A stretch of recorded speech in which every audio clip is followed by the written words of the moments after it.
बिस्मिल्लाहिर्रहमानिर्रहीम। अस्सलाम वालेकुम। मैं हूँ मेहरीन सब्तैन, देख रहे हैं आप मेरा यूट्यूब चैनल और फेसबुक पेज। नाज़रीन, आज मैं आपके साथ एक ऐसी कहानी शेयर करने जा रही हूँ जो एक ऐसा मैसेज है आप सबके लिए। वो लोग जो ना सिर्फ़ ये कि बैरून मुल्क जाकर आबाद होते हैं, वहाँ पे ज़िंदगियों को आगे बढ़ाते हैं। ये सब कुछ हम क्यों करते हैं? अपने बच्चों के लिए, अपनी फ़ैमिली के लिए, अपने बेहतर मुस्तकबिल के लिए। लेकिन जब आपका मुस्तकबिल ही ताबनाक ना रहे, आपका मुस्तकबिल ही अंधेरे में डूब जाए, आपका मुस्तकबिल ही तबाह-बर्बाद हो रहा हो, तो क्या ऐसी तब्दीलियाँ ज़िंदगी में कोई पॉज़िटिव इम्पैक्ट रखती हैं? ये मेरा आपसे सवाल है। और ये कहानी सिर्फ़ उन लोगों के लिए नहीं जो बैरून मुल्क जाकर आबाद होते हैं, बल्कि ये कहानी उन तमाम लोगों के लिए है जो अपने बच्चों को बड़ा कर रहे हैं, इस आस और इस उम्मीद के साथ कि वो मुआशरे में एक कामयाब इंसान बनकर निकलेंगे। लेकिन कुछ ऐसी गलतियाँ, कोताहियाँ कर जाते हैं जो हमेशा का रोग बन जाती हैं। ये कहानी बरतानिया में मुकीम अहमद साहब की है और अहमद साहब जो हैं वो पाकिस्तान से अपनी भरपूर जवानी में गए थे। सही कहिए कि स्टूडेंट वीज़ा पर गए और पढ़ने के लिए गए। उसके बाद जैसा कि बहुत से नौजवान जो एक ऐसी फैमिली से ताल्लुक़ रखते हैं जो ज़्यादा अफ़ोर्ड नहीं कर सकते, उनकी एक पहली कोशिश होती है किसी तरह हम वहाँ के नेशनल हो जाएँ, यूके में हमें पासपोर्ट मिल जाए, हमें वहाँ की नेशनैलिटी मिल जाए, हम वहाँ के हो जाएँ। तो उसके लिए रास्ता जो उन्हें आसान तरीन नज़र आता है, वो होती है शादी। कुछ लोग पेपर मैरिजेज़ करते हैं, कुछ लोग कोई और तरीका इख्तियार करते हैं। अहमद साहब जब वहाँ पर गए तो वहाँ पर उनकी दोस्ती जिस रेस्टोरेंट में वो काम करना शुरू हुए, स्टूडेंट्स बहुत से वहाँ पे काम भी करते हैं और करते इसलिए हैं कि उनका गुज़ारा हो जाए। पीछे माँ-बाप ने किले बेचकर उनको यहाँ भेजा था और उसके बाद अब वो यहाँ पर टोटली अपने पर थे। वो ये कहकर गए थे कि मैं वहाँ पर जाकर मैं कमाऊँगा और मैं खुद ही अपने पाँव पे खड़ा होऊँगा, बस मुझे किसी तरह एक दफ़ा भेज दीजिए। वो एक दफ़ा जाने की जो चाहत थी, उसमें वो यहाँ पहुँच तो गए। अब जब यहाँ पे पहुँचे तो जिस रेस्टोरेंट में ये काम करते थे, वहाँ पे एक क्रिश्चियन लड़की थी और वहाँ की थी, ब्रिटिशर थी और उसके पास अपना पासपोर्ट था। अ, वो लड़की जो है उससे उन्होंने दोस्ती करने की कोशिश की। बेसिकली उन्हें कोई उससे मोहब्बत नहीं हो गई थी। लेकिन खुद अच्छे गुड लुकिंग थे, जाज़िब-ए-नज़र थे। लड़की को वो भा गए और उसके सामने उन्होंने अपना एक बड़ा ही खूबसूरत जो एक रुख था, वो पेश किया। यानी कि जो अपने अंदर बुराइयाँ होती हैं, कोताहियाँ होती हैं, जो गुस्से आते हैं, जो आपके अंदर शॉर्टकमिंग्स होती हैं, उनको छुपाकर एक बेहतरीन इंसान बनकर उसके सामने आए और उसे वो बहुत भागे। उसने तो ये सोचा भी ना था कि ये सब कुछ जो है, ये एक पासपोर्ट के लिए हो रहा है। आखिर वो लड़की जो है इनकी मोहब्बत में मुब्तला होती है, लेकिन अपना मज़हब तब्दील करने से इनकार होती है। लेकिन वो कहते हैं कि हमारे मज़हब में इसकी इजाज़त है, हमारे दीन में हम नॉन मुस्लिम जो अहले किताब हो उनसे शादी कर सकते हैं और फिर इस बुनियाद पर इन दोनों की शादी हो जाती है। शादी होती है और शादी होते ही वो उसी के अपार्टमेंट में शिफ्ट हो जाते हैं और उसके बाद दोनों मिलकर काम भी करते हैं, ज़िंदगी की गाड़ी को आगे खींचते हैं और फिर कुछ अरसे के बाद ज़ाहिर-सी बात है इनकी भी नेशनैलिटी हो, वो पासपोर्ट हो, तमाम चीज़ें हो जाती हैं। लेकिन इसी दौरान में इसी खातून से उनकी 2 बेटियाँ जो हैं वो भी पैदा हो जाती हैं और उसके बाद एक तीसरी बेटी भी इस दौरान में पैदा होती है। जब ये सोच रहे होते हैं कि यार ये मैंने क्या किया? मुझे तो अपने मुल्क जाना चाहिए था, मुझे तो वहाँ से शादी करनी चाहिए थी। मेरे माँ-बाप पूछते हैं कि अपनी बीवी जो है वो तो दिखाओ, मिलवाओ। मैंने क्या बताऊँ कि ये स्कर्ट्स भी पहनती है। ये तो मेरे माहौल में ढल भी नहीं सकती। लेकिन अब तो देर हो चुकी थी। जिस वक़्त तक इनको ये सोचें आनी शुरू हुई, जब तक इनको पासपोर्ट मिला, तब तक इनकी बीवी तीसरी बार उम्मीद से थी। 3 बच्चियाँ इनकी हो जाती हैं और अब ये उस खातून के साथ रह रहे हैं। अब ज़िंदगी में तल्ख़ियाँ भी आनी शुरू हो जाती हैं। अब वो अपना असल रंग और रूप भी उसको दिखाते हैं क्योंकि अब तो पासपोर्ट भी मिल गया। अब वो खातून जो है जो आज़ाद माहौल की पली-बड़ी थी, उसने अपने आप को इनके रंग में ढालने की कोशिश भी की, ये उसकी अच्छाई थी।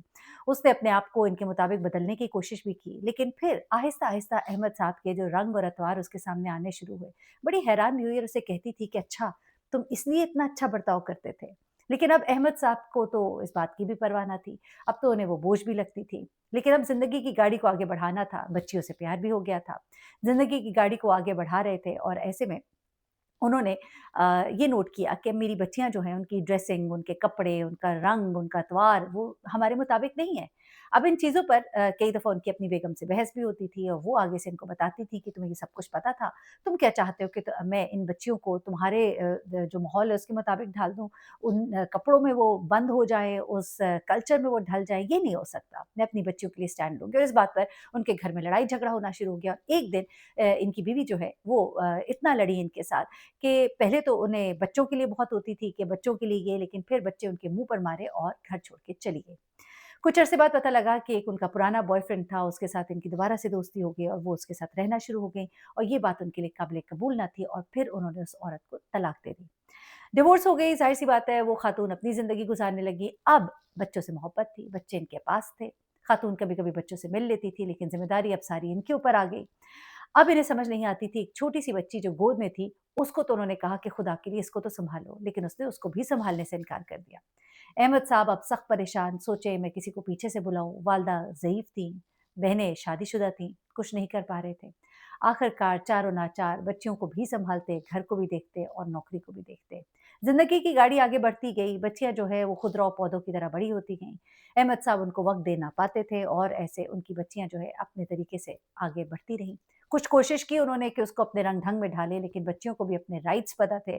स्कूल में जाती थीं, वहाँ सब पढ़ाया जाता था, घर आती थीं, घर में बाप सारा दिन नहीं होता था और फिर जिस तरह से बच्चियाँ ऐसे माहौल में पलती हैं, उस तरह से वो पलती चली गई। माँ से कभी-कभी मिलना होता था, वो रंग-ढंग भी देखती थीं, वो अतवार उनको पसंद आते थे, बाप की दकियानूसी बातों से उन्हें नफ़रत महसूस होती थी। और फिर एक दिन ऐसा आया, अहमद साहब पे एक और कयामत टूट पड़ी। अहमद साहब जो सोच रहे थे कि शायद मैं कोई शादी कर लूँ, बच्चियों को सँभाल लेंगी, कुछ हो जाएगा। लेकिन उससे पहले ही एक दिन उनकी बेटी जो है माशाल्लाह वो 16 साल की हो जाती है और जब वो घर आते हैं, तो रात हो जाती है, बेटी घर पे नहीं है, परेशान है और फिर अगले दिन पता लगता है कि उनकी बेटी अपने ही किसी बॉयफ्रेंड के साथ भाग गई है। चली गई घर छोड़ के, इस घर में नहीं रह सकती मैं। 16 साल की थी, पुलिस की मदद लेने की कोशिश की, लेकिन उसके बाद बच्ची ने साफ इनकार कर दिया बाप के साथ रहने से और उसे चाइल्ड प्रोटेक्शन में दे दिया गया। एक बच्ची हाथ से गई। अब 2 बच्चियाँ रह गई थी, अहमद साहब ने कहा कि अब इनके ऊपर तवज्जो देता हूँ। घर वालों से बात की, उस अपने इलाके से ही एक खातून को ब्याह कर लाने का पूरा प्लान किया। फिर शादी, फिर पेपर वर्क, फिर उसको यहाँ बुलाना। अब जब वो खातून आई तो बच्चों के साथ इस घर में उसको रखा, उसको बताया कि देखो मेरी पहली प्रायोरिटी मेरे बच्चे हैं। खुदा के लिए मेरे बच्चों को मेरा दीन, मेरा मज़हब सिखा दो। मेरे से बहुत बड़ी गलती हुई, लेकिन अब मैं इस गलती को सुधारना चाहता हूँ। खातून जो है वो ज़ाहिर-सी बात है खातून थी, एक ख़्वाहिश होती है ना कि अपना घर, अपने बच्चे और फिर दूसरे के बच्चे सँभालने हैं। लेकिन फिर शायद कोई तरबियत उसकी उसके दिल में थी मौजूद कि उसको ये भी ख़्याल था कि चलो मैं एक नेकी करूँगी, बच्चियों को दीन की तरफ लेकर आती हूँ और उसने कोशिश की। 2 बच्चियाँ हैं जिनमें से एक तो सिर्फ़ 6 साल की थी और दूसरी बच्ची जो है वो अभी 14 साल की थी। अब ये जो 14 साल की बच्ची थी उसको उसने जब ट्रेन करने की कोशिश की, उसने तो इसको सही बता दिया कि मैं कौन हूँ, क्योंकि वो भी दूसरी बहन के ज़रिए असर थी, वो भी इसी माहौल की पली-बड़ी थी। अब ह आए रोज़ घर में लड़ाई-झगड़ा होता था। खातून जो है वो अपने शौहर से फिर लड़ती थी कि देखो मैं इतनी कोशिश कर रही हूँ, मेरे से बदतमीज़ी करती है, उसने मुझे ऐसे बोला, उसने आज मुझे वैसे बोला।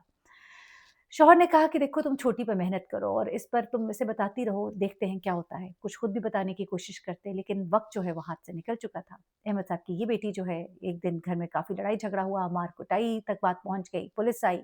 पुलिस जो है उसने बच्ची को लिया और फिर इसको भी जुवेनाइल में यानी कि बच्चों के जो प्रोटेक्शन होती है उसमें दे दिया। और खातून जो है उसके ऊपर ऑलमोस्ट केस जो है वो बनने लगा था, क्योंकि बच्ची ने ये इल्ज़ाम लगाया कि मेरे साथ ज़ोर-ज़बरदस्ती कर रही थी, जबकि उसने कहा कि इसने मेरे पे चीज़ें उठा के मारी और कुछ इस तरह की चीज़ें कुछ बीच में पढ़-पढ़ा कर वालिद ने बेटी के आगे हाथ जोड़कर किसी तरह से उनको साइड पर किया। अल्लाह की तरफ से अभी तक इनकी कोई औलाद भी नहीं हुई थी। अब खातून जो है उन्होंने अपना चेकअप भी कराया, कुछ अल्लाह की तरफ से कॉम्प्लिकेशंस थी। अब उसने भी इरादा बाँध लिया कि चलो कुछ नहीं, मैं इस बच्ची को अपने साथ जोड़ती हूँ। छोटी वाली पे उन्होंने मेहनत शुरू की और अल्लाह ने उसमें कामयाबी दी। कुछ उस लड़की का रुझान भी इस तरफ हुआ, कुछ वालिद से मोहब्बत भी छोटी बच्ची को ज़्यादा थी, देखा ही उसने बाप को था। कुछ आहिस्ता-आहिस्ता उस बच्ची में वो रंग और अतवार नज़र आने शुरू हुए। इन्होंने अपनी फैमिली को आगे बढ़ाने की कोशिश की। कोई अल्लाह की तरफ से उनके लिए आसानी हुई, शायद बहुत रोए होंगे, गिड़गिड़ाए, नमाज़ें पढ़ी, अल्लाह से माफ़ी माँगी और फिर उसके बाद उन्होंने अपना सारा फ़ोकस अपनी इस छोटी बेटी की तरफ कर दिया। 2 बेटियों को गँवाने का बड़ा दुःख भी था, ज़िंदगी की गाड़ी को आगे बढ़ाना भी था। दोनों मियाँ-बीवी ने अल्लाह ताला के आगे बहुत दुआएँ माँगी, उस खातून को अल्लाह ने चूँकि शायद इसीलिए इस बच्ची की तरबियत के लिए शायद नवाज़ना नहीं था या जो भी था, अल्लाह ही जाने। लेकिन उस खातून ने बड़ी मेहनत की उस बच्ची पर और आज वो बच्ची जो है वो एमबीबीएस डॉक्टर है और उसने ज़िंदगी में बड़ा आगे अपने आप को बढ़ा लिया। लेकिन देखिए किसी-किसी के साथ होता है।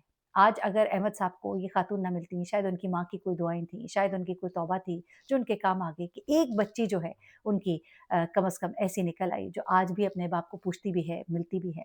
बाकी 2 बच्चों ने तो मुड़ के बाप को कभी पूछा नहीं, माँ की तरह हमेशा-हमेशा के लिए बाप से मुँह मोड़ लिया।